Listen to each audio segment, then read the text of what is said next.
لوگوں کے اوپر تبصرہ کرنے سے کنٹرول میں لائیں۔ کچھ چیزیں ایسی، میں مختلف شہروں میں جاتا ہوں، جس شہر میں گئے وہاں لوگوں نے یہ کہا جناب یہاں جو مولانا ہے نا، بعض لوگ یہ باتیں بڑی چسکے لے کے سنتے ہیں، یہاں جو مولانا ہے نا وہ کچھ نہیں کرتے، آپ بڑے اچھے ہیں، یہاں جو پیر صاحب ہیں وہ بڑے گڑبڑ ہیں، آپ بڑے اچھے ہیں۔ تو میں ان سے کہتا ہوں کہ میں اس لیے اچھا ہوں کہ میں تھوڑی دیر کے لیے آیا ہوں، میں نے چلے جانا ہے۔ اور دوسری بات یہ کہ مجھے آپ جتنا مرضی اچھا کہہ لیں، میں نے رخصت ہو جانا ہے 2-3 گھنٹوں کے بعد۔ یہاں جس آدمی کا آپ شکوہ کر رہے ہیں نا، آپ اس کو جنازے کے لیے خبر کریں نہ کریں، اسے پتہ چل گیا نا محلے میں جنازہ ہو گیا، تو اسے کوئی کام بھی ہوا تو اس نے کہنا یار نہیں محلے میں فوتگی ہوگی، میں نے جنازہ پڑھانا ہے، اس نے جانا نہیں۔ تو کمزوریاں تو سب جگہ ہوتی ہیں، لیکن ان کمزوریوں کی وجہ سے آپس میں بغض پیدا کر لیا جائے گا۔ اور پھر کمال بات ہے نا کہ اپنی ساری کمزوریوں سمیت اپنے آپ سے پیار ہے، اپنے آپ سے محبت ہے، اور دوسرے کی ایک کا پتہ چل جائے تو ہمیں گھن آنے لگ جاتی۔ تو حضور نے خطبہ حجت الوداع کے موقع پر یہ بات ارشاد فرمائی۔ دوسرا حضور نے فرمایا لوگوں یاد رکھنا، یہ خطبہ حجت الوداع میں نبی پاک نے فرمایا، یہ حضور خطبہ دے رہے ہیں، اور اس وقت دے رہے ہیں جب حضور صحابہ کو بتا چکے ہیں کہ یہ آخری ملاقات ہے۔ جو دور دراز سے آئے ہیں ان کو بتایا ہے کہ یہ میری تمہاری جو مجلس ہے، جو محفل ہے، جو تم سے بات ہو رہی ہے، یہ آخری ہے۔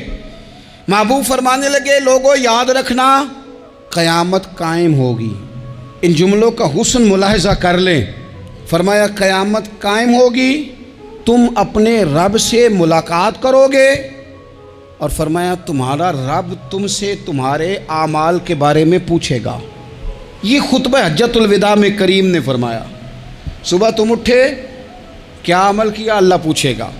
کسی سے ملاقات ہوئی، طرز کیا تھی، سوچ کیا تھی، اللہ پوچھے گا۔ لین دین میں کیا معاملات تھے، تمہارے اعمال کے، اللہ سے ملاقات ہوگی، وہ کھڑا کر کے پوچھے گا۔ اور حدیث میں کئی جگہ پہ حضور نے فرمایا وہ تم سے سوال کرے گا، تمہیں جواب دینا ہے۔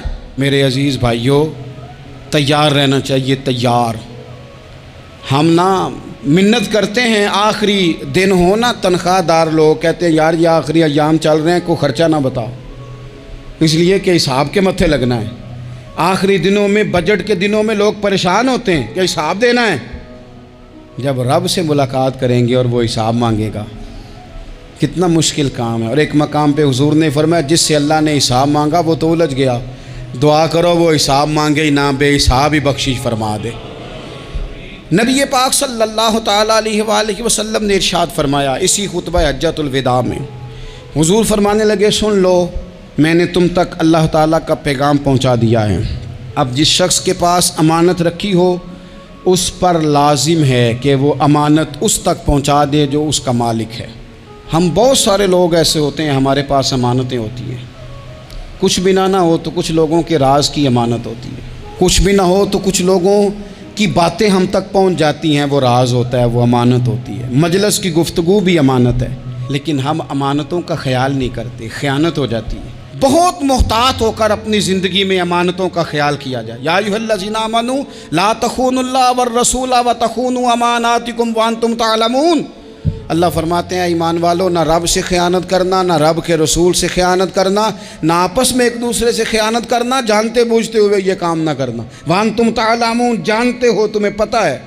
کبھی بھی بددیانتی کا مظاہرہ نہ کریں اپنی زندگی میں، کبھی بھی۔ اور یہ بھی یاد رکھ لیں، بچوں کو کیا پتا کہ ہمارا ابا حلال لا رہا ہے کہ حرام لا رہا ہے، آپ لا رہے ہیں نا، تو وہ تو بیچارے بھولے پن میں کھا رہے ہیں، تو حساب آپ نے دینا ہے۔